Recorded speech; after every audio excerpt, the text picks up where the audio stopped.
How to add a video on Google Slides, particularly a YouTube video. Hello everyone, welcome back into the channel. On this video today, I'll go ahead and show you the steps on how you can add a YouTube video onto your Google Slides editing. Well, here it is pretty simple. Unfortunately, you won't be able to do on your mobile application on through the Google Slides application. Well, even if you're able to edit it, unfortunately, you won't be able to add the YouTube video. Now, let me guide you through how you can do it. On your computer or laptop, you want to open up your Google Slides, right?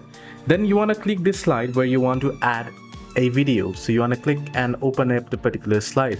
Once you have opened it up, what you'll do is on your computer towards the top of the screen, you'll find the insert icon or the option. You want to click on insert. Once you click on insert, you'll have to click on insert video, then select where to get your video. It'll give you the list of options from where you want to insert the video. You want to select YouTube search or by URL. Then enter in your YouTube video URL by finding out the video link.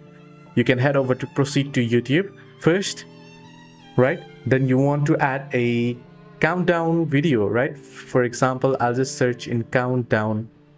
So once you have the countdown video, you can tap on three dots, you can tap on share, and you can proceed to copy the link. Now you want this particular URL, you want to paste it on where it says insert video by YouTube URL, and then you'll be able to choose the video, and you'll also be able to edit the timings that you want it to appear on your slides or presentation. Hope this video was helpful. Do like and subscribe as well.